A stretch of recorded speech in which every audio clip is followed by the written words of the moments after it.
The hours. So good evening. I'd like to welcome our Fulton City School District community to the 2024-2025 budget hearing here at the Fulton Junior High. As you can see, we are live streaming and also be available on our website as well for your viewing at any time you wish to do so. So with that, we'll move right in. So the first part of our focus for our budget is always to focus on our mission, vision, core beliefs, and guiding principles. And our mission here in the Fulton City School District, and as you look and hear about our budget this evening, everything we do tries to come back to accomplishing these areas. The Fulton school community will empower students to develop the knowledge and skills to become respectful, responsible, productive citizens who are committed to lifelong learning.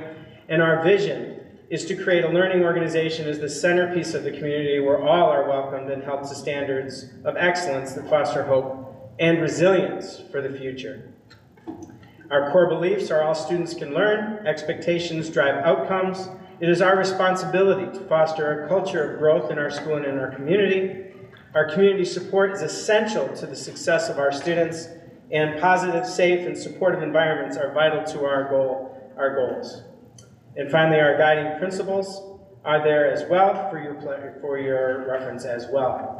To give you a visual of our schematic, is at the center of everything that we do. This is our strategic coherence plan framework, and we'll be rolling this out in the coming weeks to our Board of Education in draft form, hopefully by early June. We have a meeting coming up next week, hopefully to finalize those components. At the center of our strategic coherence plan is learning, wellness, and life pathways. And what does that mean? That means high levels of relevant learning and growth for every person. It means social emotional wellness and a future orientation on life goals. And this is why we do our work. So that's the center, that's the purpose of why we do everything. Surrounding that are our systems and structures, and those are systems for teaching and learning, facilities, operations, and finance, human resources and technology, so all of those support networks and systems that support the work that we're doing with our kids. And then finally, the outer shell is our culture. And that's about making sure that this is who we are and how we act and how we interact and respond to one another. So those relationships with one another. And finally, you'll see our outcomes for 24 to 29. And there'll be goals in each of these areas that will be shared in the coming months. And you'll be able to, including a progress monitoring framework that will go along with that, which will hopefully allow us to get really short-term wins as well as long-term outcomes. And those school experiences are relevant, engaging, and foster a sense of belonging and purpose for every student. Every student is an engaged learner who is well prepared for the future. Every member of the school community feels safe and valued as essential partners, and the Fulton City School District is innovative, proactive, and accountable. And then finally, the final slide that I'm going to share, and I'm going to turn it over to Mrs. Geithner. This is the portrait of a graduate that just came out from the New York State Education Department. This was a culmination of a number of years of work from a Blue Ribbon Task Force.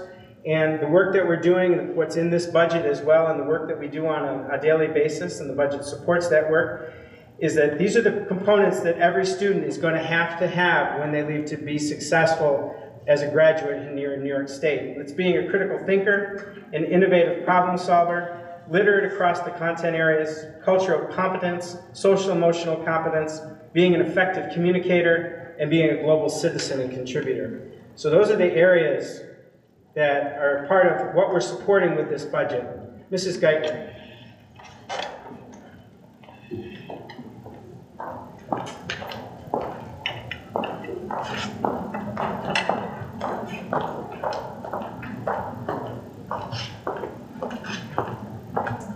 As Mr. Pellegrino said, the budget is all driven by our mission and our vision, as well as the areas of need and areas of strength that we've identified in our programming. And as we look at this slide, which depicts our graduation rate over 10 years from 2013 until 2023, you can see that there are areas for growth and improvement here. While we've made progress since 2013, when our graduation rate was 63%, we do still have COVID recovery that we are noting, and it is an area that we really do need to focus our resources to ensure that all of our students are meeting those expectations for graduation.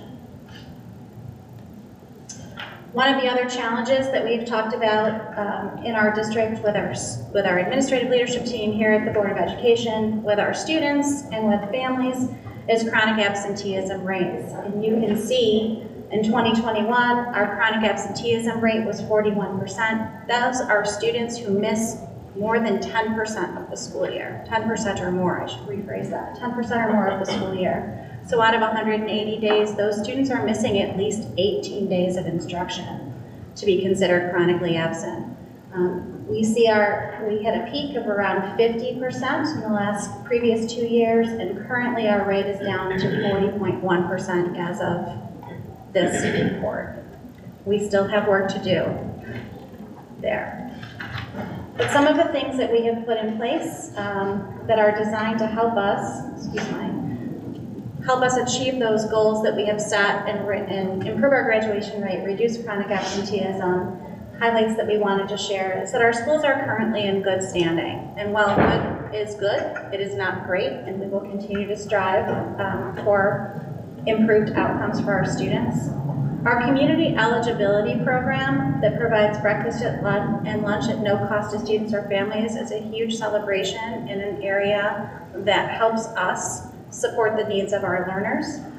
Our community school framework that provides lots of partnerships, enrichment activities, and family and community engagement opportunities to bring our students and families into our school.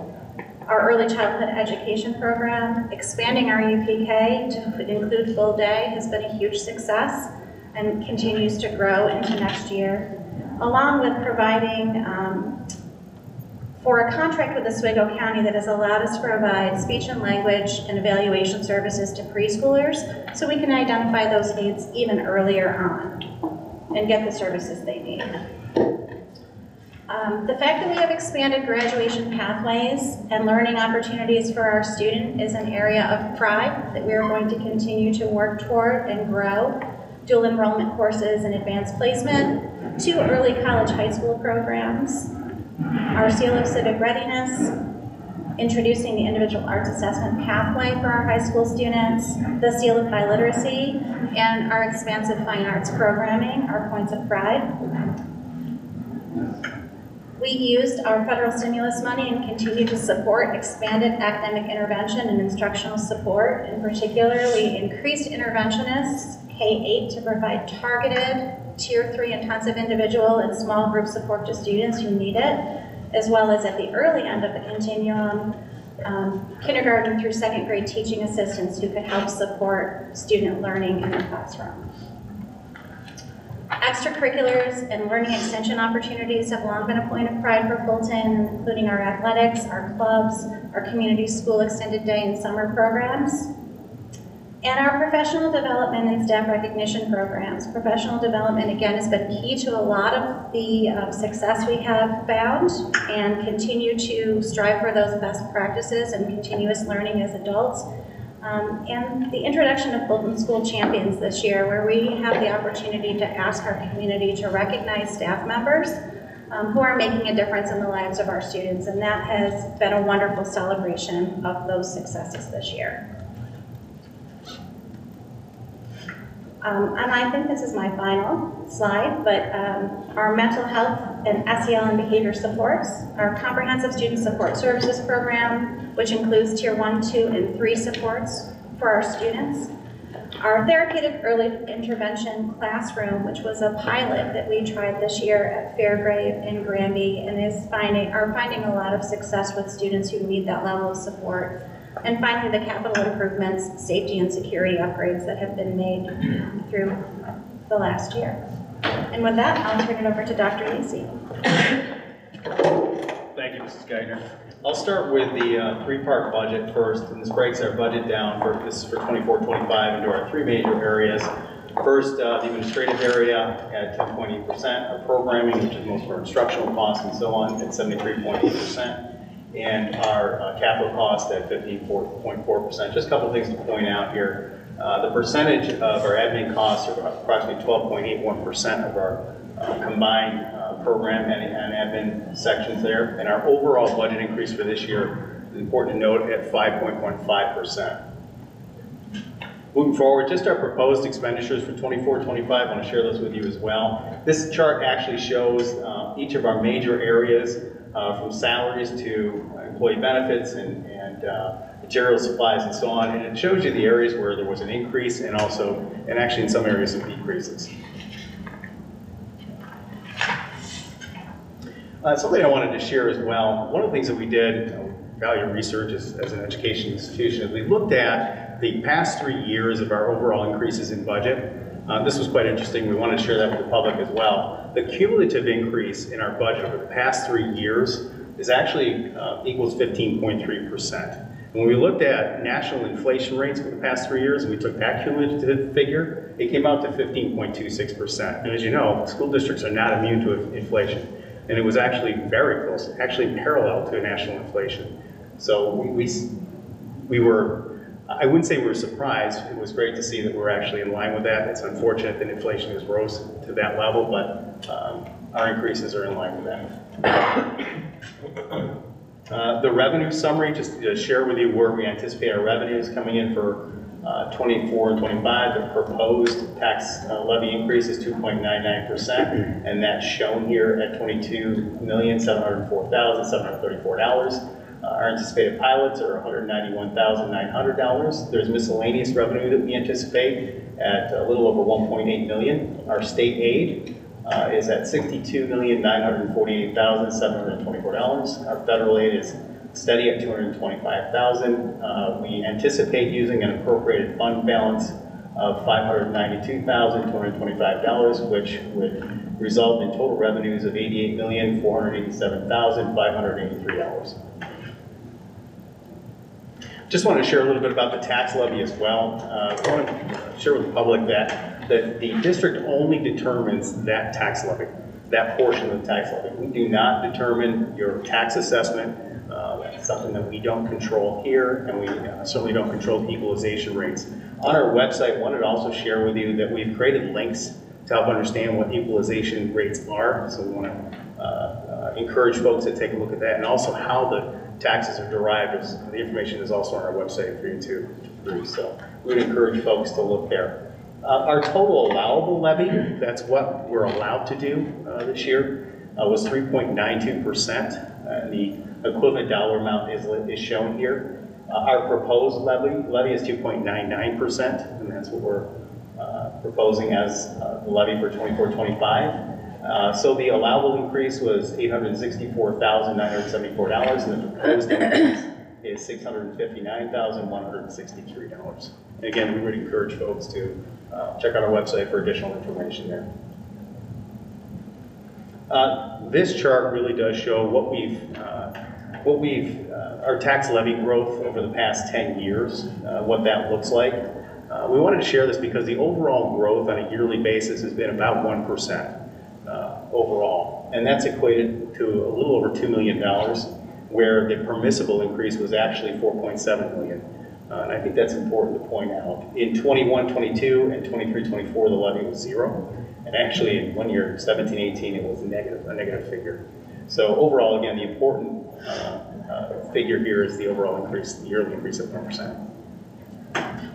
Again, this is available online as well, if folks would like to take a look at that. I wanted to also share what the household increase looks like at the 2.99% levy. And we've taken various assessments here from $100,000 to $300,000, so the math is easy to figure. We've also broken that down to a per month figure, what that looks like on a monthly basis in terms of the household expense.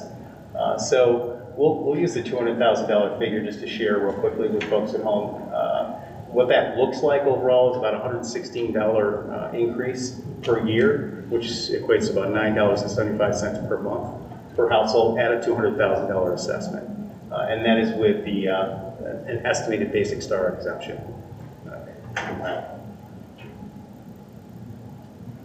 And our overall projected revenues versus our projected budget. With the proposed budget, it is balanced. And so the proposed budget is $88,487,583.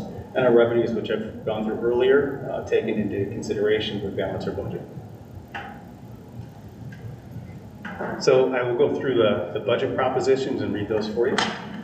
Proposition 1, shall the Fulton City School District Board of Education be authorized to expand the sum of $88,487,583 as a general fund appropriation for 2024-2025 school year and to levy the necessary tax therefore.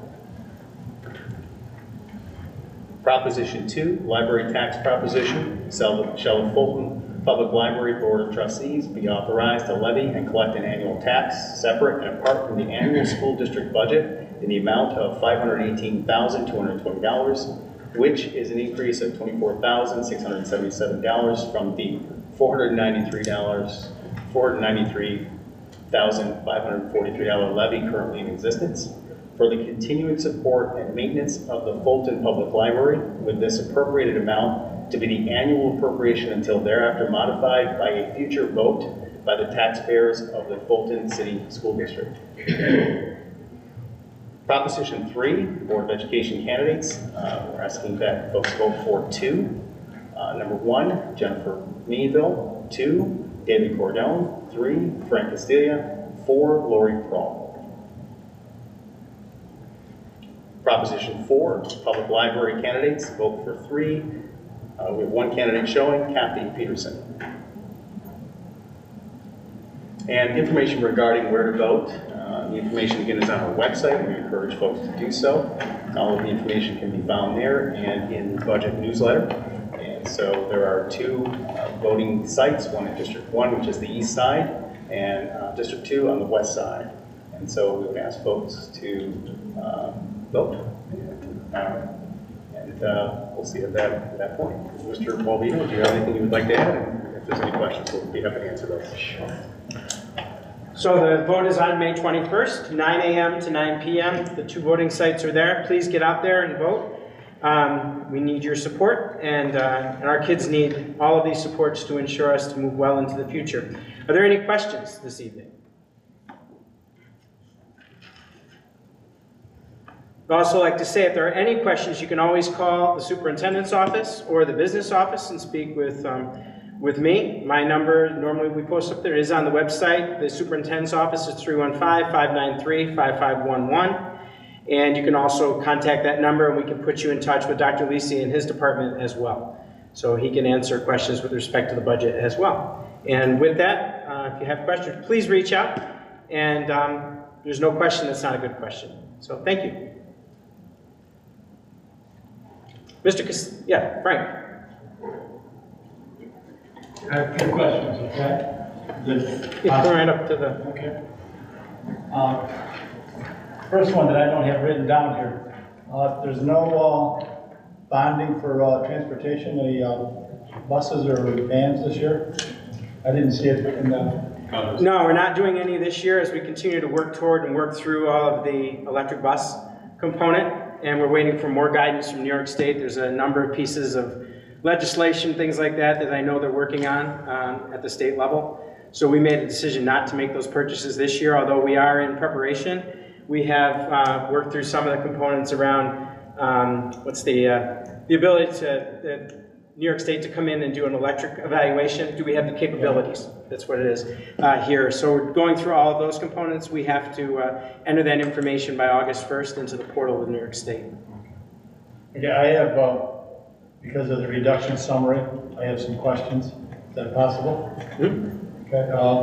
First one, I'm not going to go over anticipated breakage, but reduction of aides. What is the total amount of savings per aide on this? Per aide? Per aide, each aide. We have 2. So we have 2 aides that we're fully producing at this point. Okay. What is their? It's approximately a $22,000 salary plus benefits. If they're per each individual one? and or if they're family, they would be the same amount. So it'd be $44,000. it depends on the benefits that they have. It could be family, Okay, could be plus yeah, one. It could is be it 60% or less than 60%? Is it the county level at 60%? Whatever the salary is, we add 60% to it. It doesn't do that. No, it doesn't work that way. We No, also have there's a flat. I'll just add, there's also a standardization process of reduction in aid consideration in their hours, which we anticipate a reduction of about 120,000. 120,000? Correct. Okay. All right, the second one, student helper reduction. How much are we reducing that from and to? We had a budgeted figure of about $100,000 this year because we anticipated high attendance issues. So we're reducing that in half back to pre-COVID level. Dr. Leash, can you join up here, because so we can hear you on the Sure. component? Thank you. And number 3, what are the athletic department adjustments, and how much of a savings is that? Sure. Approximately $50,000 to $60,000 in savings. Mr. Powney, you might have more of a detailed information regarding that, because I know it has to do with, some of it has to do with personnel. Do you want to share that, or do you want me to go Again, I know we're reducing equipment, so Mr. Alves is going to cycle his equipment replacement, which will save us approximately $30,000. There is a discussion with assistant coaches and postseason pay. I don't want to be specific, but we are reducing one assistant coach position as of right now based on need, and then we have conversations about reducing another coaching position based on the amount of kids who sign up in the program. Smaller teams, it's easier to eliminate an assistant coach position. It's not going to affect anything from all basketball or soccer.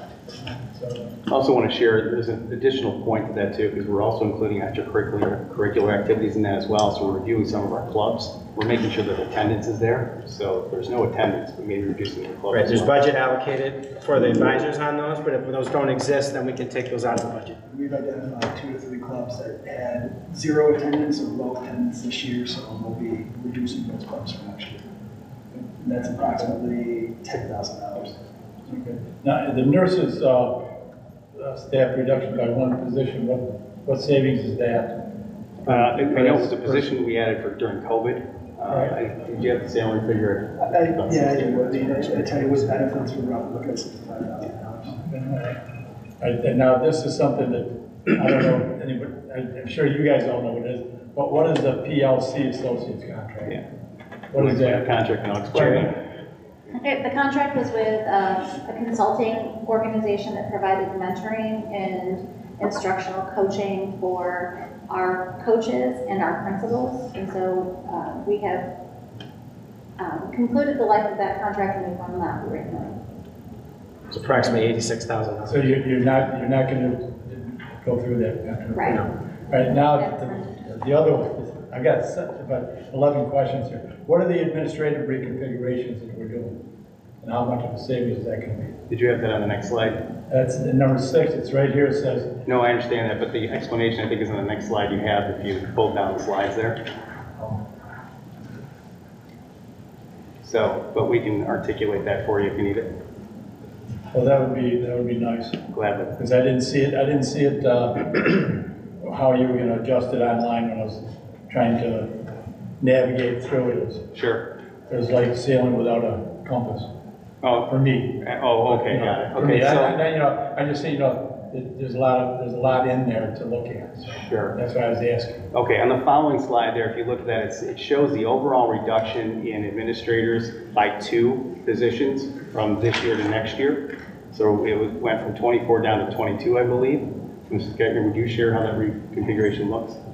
So that's the principal level of No. administration. No, we'll share that with you. We'll explain that for you. No, so due to my retirement as deputy superintendent and the resignation of our current director of STEAM, the reconfiguration is taking 3 positions and moving them to 2. So the deputy superintendent position is not going to be filled. The director of STEAM position is not going to be filled, and in its place, our current director of humanities will become an executive director, and there is an executive director of STEAM position that has been created. So from 3 positions, deputy superintendent, director of STEAM, director of humanities, down to 2. That's approximately what, 140?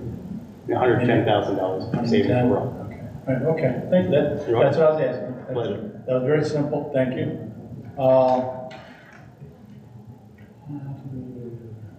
What is the Peaceful Schools contract? Peaceful Schools is a community agency that provides staffing. They employ the staff members who support like behavioral skills support and interventions in our buildings. And so we have a contract with them. For a number of different services, that contract is being reduced by approximately $60,000. And in addition, we're looking to utilize the BOCES COSER system in the future years, because that will allow us to get paid back on those contracts. Right, it'll be about 87% aid, Frank. So if you have $1 million that we're spending on the contract, 870,000 would come back through the COSER system. So What are we gonna pay for it next year? it's built into the current budget. It's in the current budget now. It's in the budget, and then what But we're happen a year from reducing now that? will be the COSER. But we're reducing what's in the current budget by $60,000. Correct. Yep. Next question is, what functions do the instructional coaches do? Yeah, I mean, is this for the teachers, or is this for the students? That's what I'm asking. Is for teachers. Okay. So they support, in particular, what we call our instructional priorities, effective instructional practices, and also utilization of our curricular resources and our intervention resources. So they're there working with teachers in classrooms and supporting teacher professional growth. Here's another one that I'm going to ask you that I don't see. What is an SEL? Social emotional learning. Okay, and we're going to eliminate, we're going to reduce one of those coaches or eliminate it completely? That position was planned for 3 years. That 3 years is completed, and so we will not be replacing that person or that position.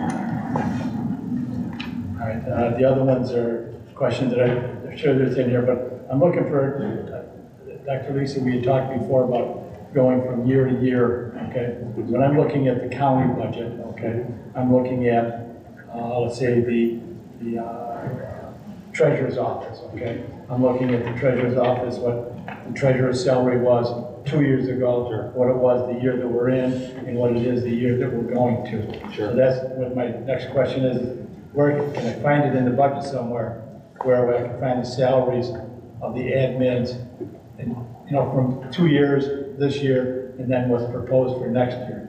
Okay, I mean, it may not seem like a big deal, but it is to people when they say, okay, this is what, you know, we were at, this is where we are, and this is where we're going to, okay? And that's why I asked that question.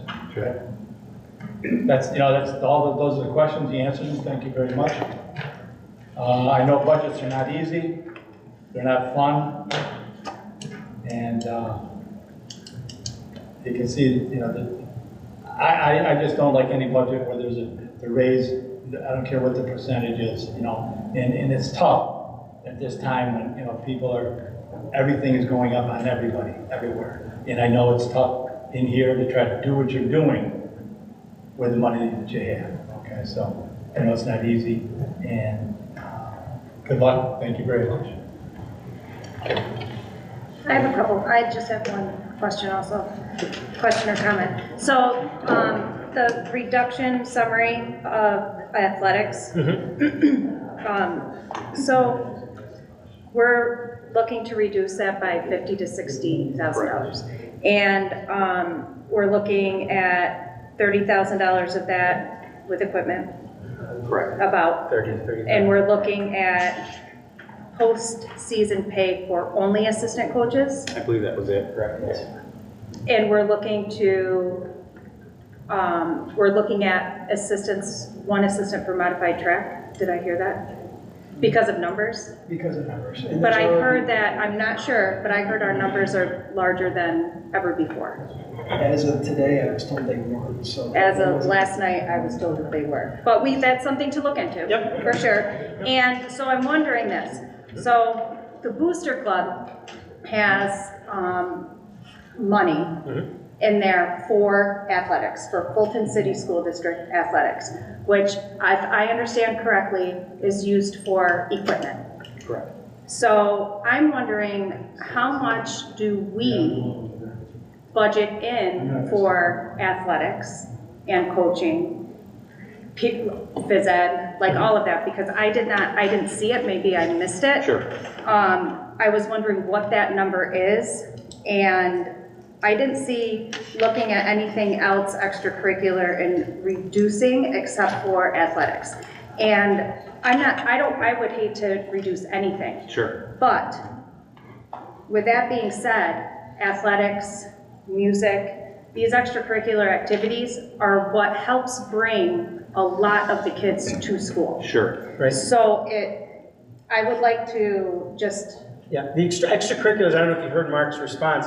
We went through, there are clubs that have been on the books I with no understand advisor, but there was dollar figures associated with them there's because a they lot haven't of been clubs, used. right. Those So would shame be on the us ones for we look that. at, that they haven't had usage in over 2 years. That's what we're talking about. We're not I need to address. reducing any Hold on. current.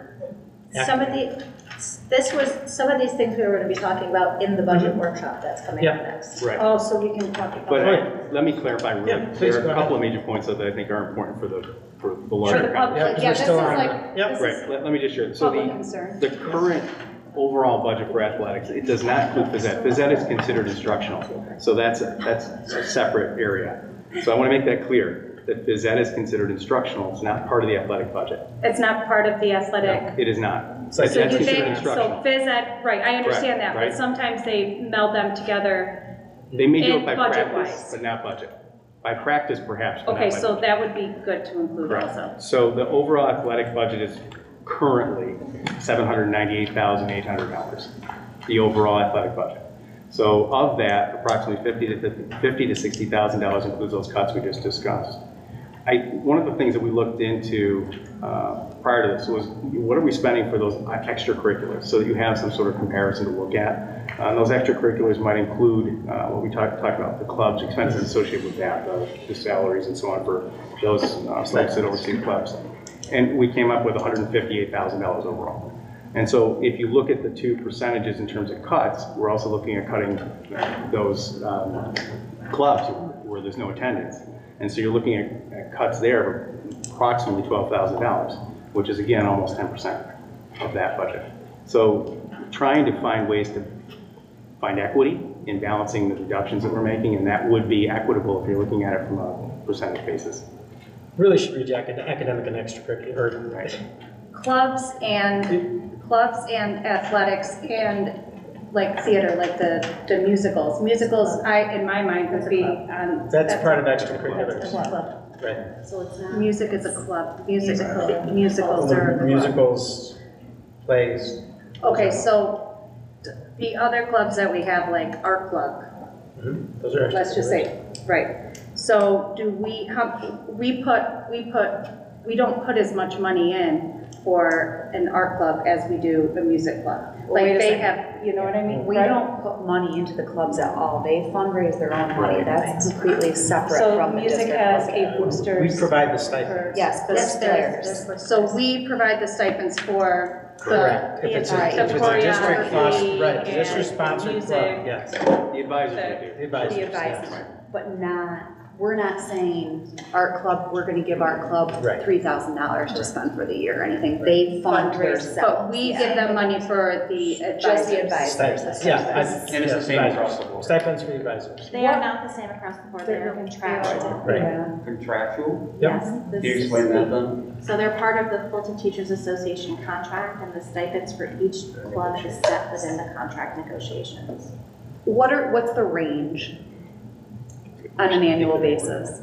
2,000 to 6,000, something like that. I don't have that Okay. figured. No, We can no, get that's fine. that, I for you. was just We just have to get curious. contract out, there's Is that a, based Yeah, on a per okay. student basis then, or percentage wise?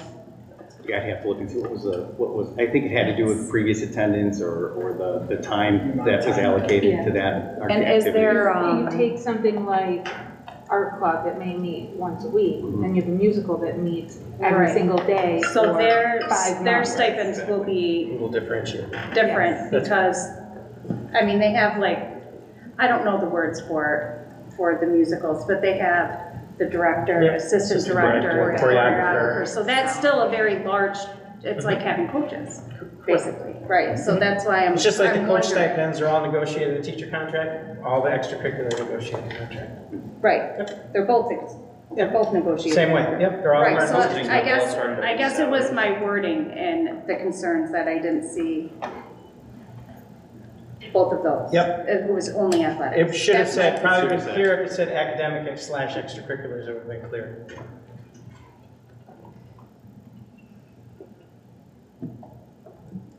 I'm wondering if possibly if we broke out by function and then outlaid what the significant difference, decide as a board what is material, what's not material. You know, if there's a $5,000 change, is that worth discussing?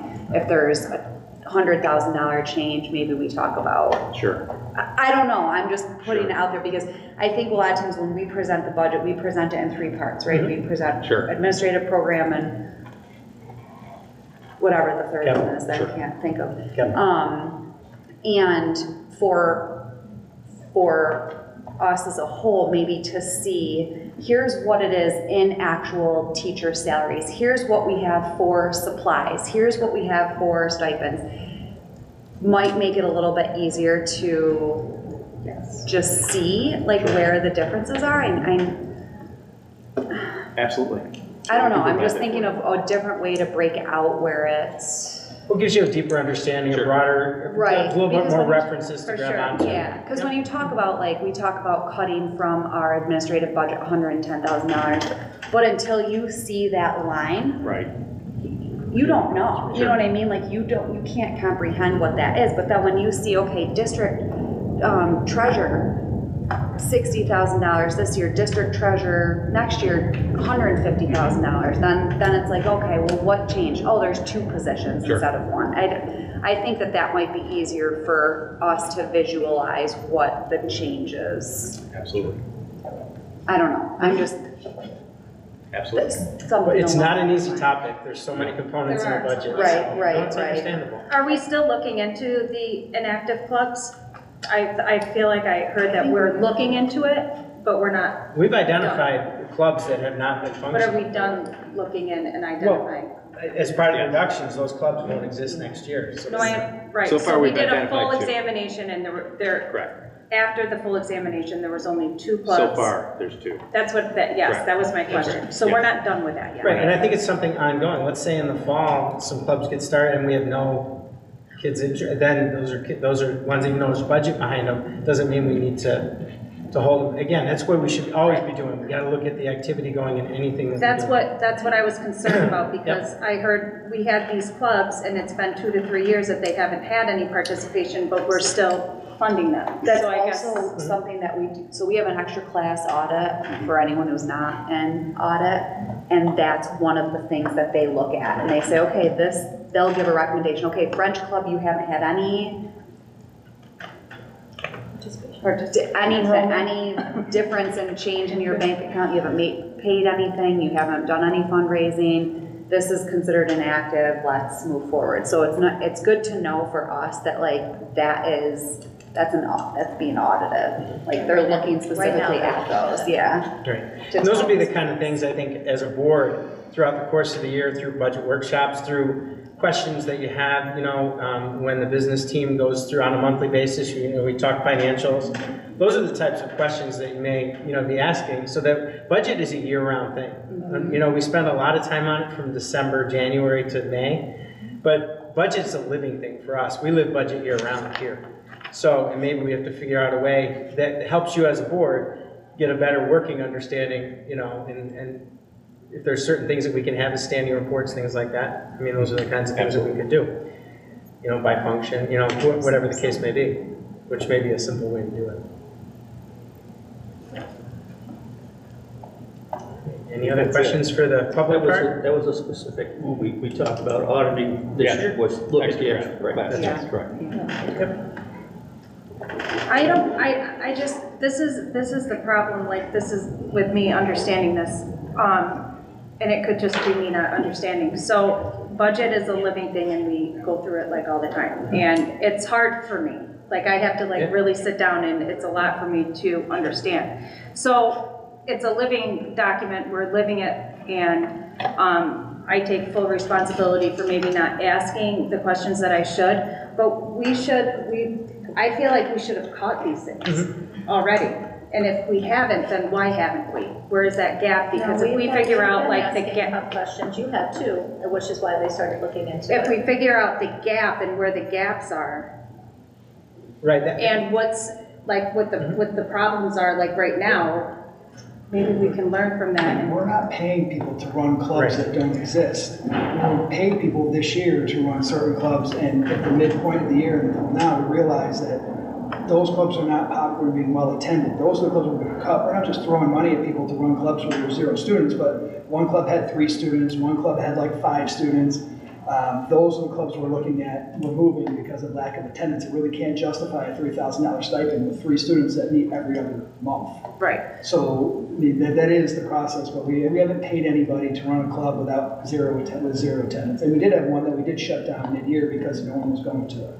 Okay, I guess I misunderstood the 2 to And 3 we year also thing. piggyback off that, like we would have a club that maybe may start strong in the fall Right. and then lose participation for other clubs or sports or things like that they're evaluating. Student interest just changes. Yes, Right, I understand A couple of that interest part, but I change. heard that 2 to 3 years of having clubs, and I don't know, that's what I mean, like, maybe I'm not understanding something. And it sounds like we might fund that, but if there's no participation, Right. then we wait to, maybe we wait to eliminate Right, that I from understand. the. We have That's several clubs fair. in the That makes contract without sense. an advisor because we had no advisor, so there is no club that Right. exists. So we had a couple, like I said, that really waned in attendance this year. We have a policy on that, right? I'm sure somewhere. It's part of what we look at. 2 years is kind of that magic number that we look at. I think that because we had, I mean, let's be honest, like everything costs more. I think that if we were not in today's economy, we wouldn't have to be talking about cuts. And so I don't think that it's necessarily that we didn't catch it beforehand. I think that it's just, we're at a point now where, you know, we don't have a choice.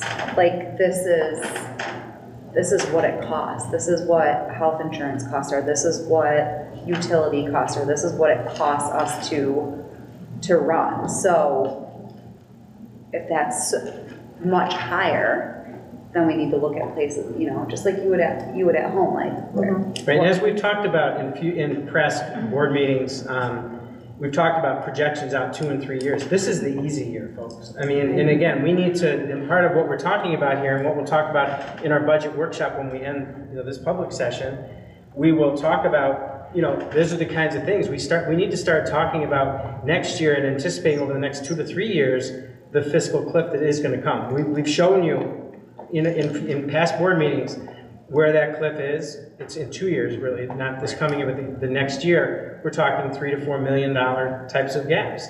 And New York State's also looking at the foundation formula as well, which hopefully could contribute, and make that gap less by bringing over Peaceful Schools over. That's bringing almost $1 million coming off. We have $870,000, for example, and if we reduce that, you could get out of that almost equal number. So those are the kinds of things that would reduce almost, let's say, $850,000 from next year's budget. That's an example of a way by using the COSER. So if we have a $3 million gap, that's a third of it, almost a third. So that's an example.